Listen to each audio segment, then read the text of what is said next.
Hello, and welcome to this episode of Anti-Fraud in Action. I am Julie Bell Lindsay, and I am the Executive Director of the Center for Audit Quality. I am very pleased to have with us today the CEO of Grant Thornton, Mr. Brad Preber. Brad, welcome. Thank you, Julie. So happy to be here. We're going to be talking today about the enhanced fraud risk environment that we are in as a result of COVID and all the different emerging fraud risks that we are seeing. So let's dive right into the discussion. It's been almost a year since the onset of the COVID-19 pandemic. What are some of the emerging fraud risks that should be top of mind for the financial reporting ecosystem, and particularly given how the fraud landscape has changed during this time? Well, sure. Let me start by giving a little bit of a background so that those who may not be students of anti-fraud environment can follow along. In many schools of thought, fraud risk is often measured by a triangle.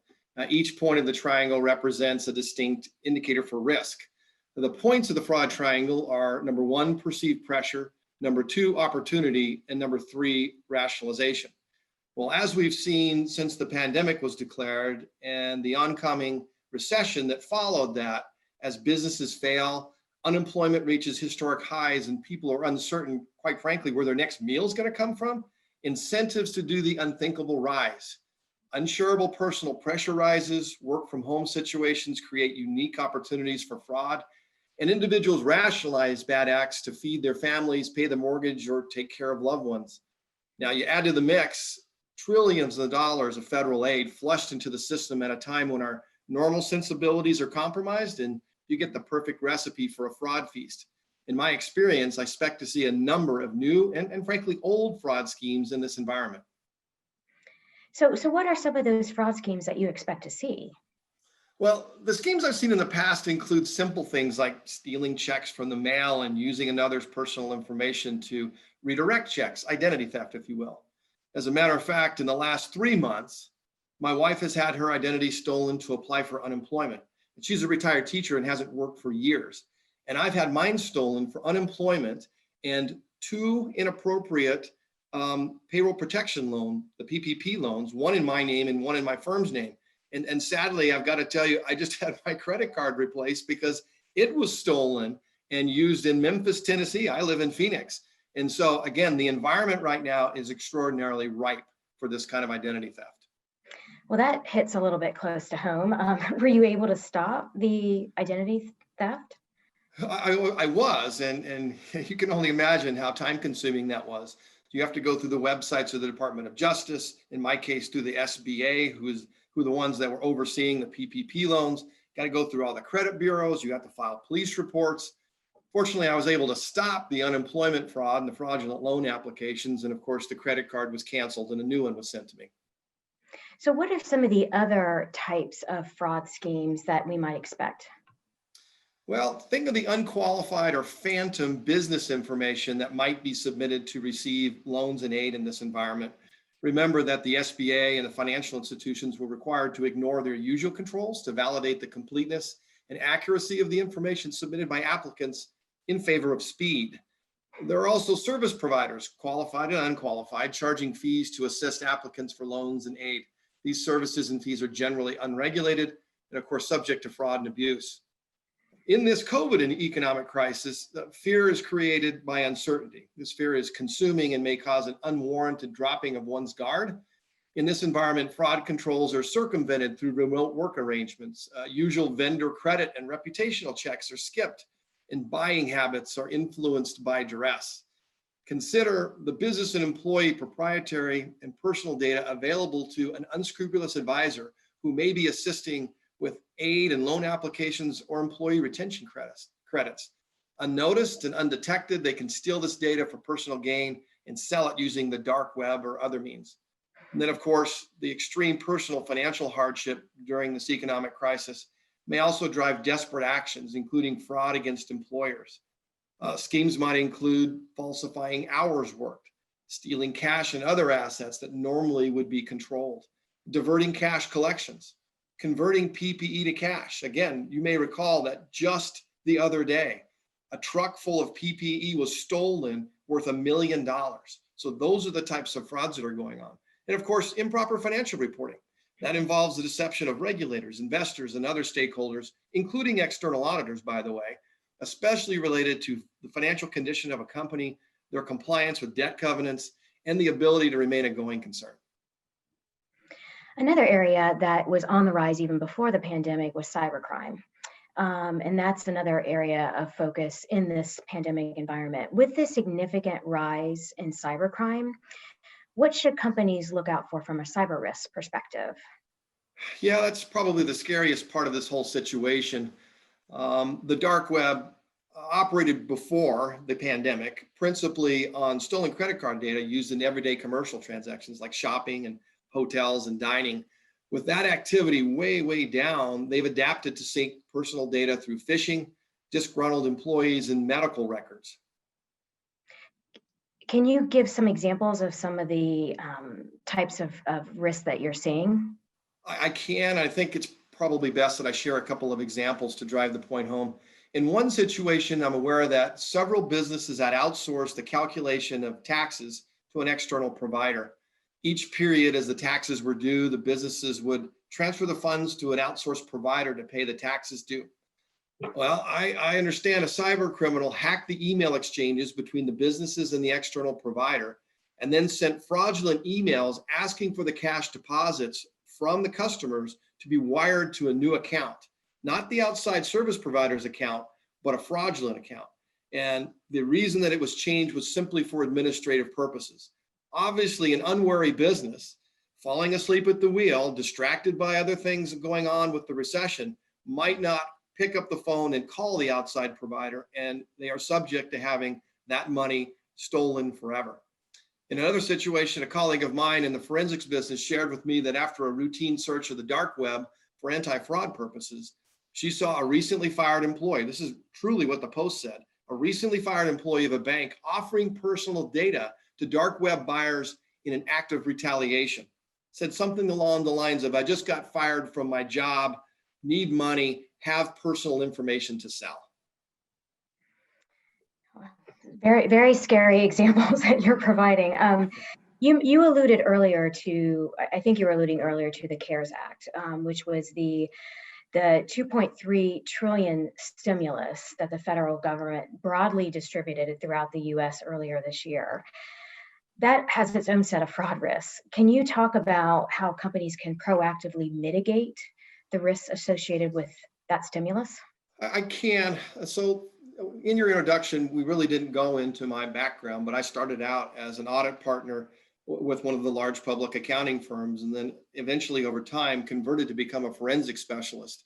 So as it relates to this situation, from a forensic perspective, something that I've spent the majority of my professional career on, the economic crisis stemming from COVID-19 has created what I believe to be the most significant pervasive fraud risk profile I've seen in my lifetime. It's as if bank vaults around the country have been opened and a welcome sign was put out for crooks that said, welcome, free money. So let's talk though about the schemes. On a fraud side and things you can do to mitigate some of these things, we talked about falsified documentation. So think broadly about your own business as well as customers, suppliers, and others, where they may be falsifying business in their characteristics, identity. They may take and disappear, go bankrupt, or misuse proceeds. So those are where you really need to have an enhanced vision towards really being skeptical and driving into your normal controls that may be circumvented in this environment.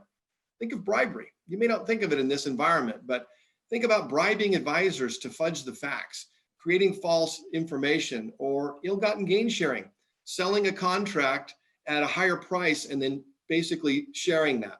And then of course, corruption, undue influence of another for personal gain. So you threaten to foreclose, you realize that we've had, these rent abatements for a long time, but threatens to foreclose unless the proceeds are shared. Illegal quid pro quo, give a contract if you do something for someone else that would be illegal. So in those cases, again, this is really about being aware, thinking of the schemes that could happen, making sure you've got the right advisors to help you understand how to mitigate those schemes, and then being ever diligent about controls in the entire life cycle of fraud prevention. Let's stay with the theme of mitigating fraud risks and maybe turn back to public company financial reporting fraud. What are some steps that companies can take to strengthen their risk assessments and programs during COVID-19? And how can they help? What advice would you have for prioritizing those risks and assessments, given everything we've already talked about so far? This is really a time to go back to basics, in my view. And the basics, in my mind, would be first, evaluate your organization's fraud risk appetite. Ask yourself, is it consistent with the fraud risks presented here and now? If not, as appropriate for your role in enterprise fraud risk management, you should reassess the fraud risks to your organization, including customers, suppliers, outside service providers, and other, remembering that many fraud controls have been circumvented in the work from home environment. Next would be to brainstorm fraud schemes in today's environment and prioritize them by impact. This may require the use of external advisors who regularly deal with such schemes because these are not necessarily intuitive and the schemes are changing every single day. And then next, respond to the prioritized risks with an appropriately resourced and action fraud risk mitigation plan. That is some great advice for companies. Let's turn to the kind of the broader ecosystem. You know, Brad, you and I have talked about in the past the need that fraud's going to happen with or without a pandemic, with or without increased opportunities and pressures to commit fraud. What can you tell us about the role of all the different players in the ecosystem, whether it's the external auditor, internal auditor, management, public company management, as well as boards and audit committees in deterring and detecting fraud and performing risk assessments? Yeah, I think the key word in your description in that question is ecosystem, which is in order for fraud to be appropriately identified and then mitigated down to acceptable levels of risk. Everyone in the ecosystem has to be engaged in playing their role. So let's start with the board and the audit committees. Is there sufficient governance oversight over the risk of fraud in this unprecedented time? Are you meeting more? Are you having fraud discussions? Are you asking management about how their controls have changed and their mitigation plans have been enhanced? The board and audit committee should be demonstrating extraordinary levels of skepticism right now. If knowledge about fraud risk and associated schemes is questionable, which could happen, the board and the audit committee should engage outside advisors to help frame the questions and evaluate the answers. In the end, is the fraud risk appetite of the organization aligned with appropriate actions and resources? Let me also then refer to what's commonly called the 3 lines of defense model. In the first line, operational and process management own and are ultimately responsible for managing fraud risks. This is where basically tone at the top is critical. Zero tolerance for fraud should be communicated with repercussions for violations made clear. Secondly is the second line, risk and compliance management, which supervises the execution of fraud risk management activities. And the third line, internal audit, serves as an objective monitor over the effectiveness of fraud risk management. Each line must do their jobs with a renewed sense of care related to fraud risks. And finally, the external auditors. They must execute their responsibilities under the professional standards with an eye towards financial reporting fraud risk. Specialists may need to be relied upon more heavily. For example, forensic specialists can be leveraged to assist with fraud risk planning, specially designed forensic analytics or evidence-seeking interviews. Or for those enterprises required to respond to risk about remaining a going concern, turnaround specialists many times can be used to provide that special advice regarding the design of procedures to make sure that the disclosures and the appropriate financial reporting has been covered. It may also be appropriate to refresh techniques related to evidence-seeking interviews to take into account virtual interviews. So recall me telling you that I was a forensic specialist, and for us, body language was 90% of what we were looking for. So that off-cue, not relevant behavioral tick, a foot tapping on the ground, perspiration, fiddling with a pen on the table, those are all potential signs of deception. And therefore, you may need to adapt your interview techniques so that you can take into account that body language will be more difficult to read. And lastly, as they say in England, mind the gap. Unreasonable reliance on someone else in the financial reporting food chain to catch fraud will lead to undesirable outcomes. Be skeptical, be diligent, fulfill your role. Brad, you've provided so much great advice in this discussion. Could you share maybe a couple key takeaways for our audience? Sure, I'll leave with a couple of easy things to remember. Ask yourself the question, has our organizational skepticism increased to match the threat of fraud risk in the market right now? Or has your attention been temporarily diverted to operational matters so significantly that fraud risk has been accepted and is leaking into your organization? Also, the entire financial reporting ecosystem has a role to play to fight fraud. Keep in mind, though, as executives in public companies, that there are dangers with hindsight. When this crisis is over, there will be those who look back and question the quality of the actions taken during this crisis. Be prepared to defend what you did and how reasonable it was under the circumstances as it relates to fraud risk. Brad, thank you so much for joining us today. Really appreciated the conversation and the time. Thank you. My pleasure.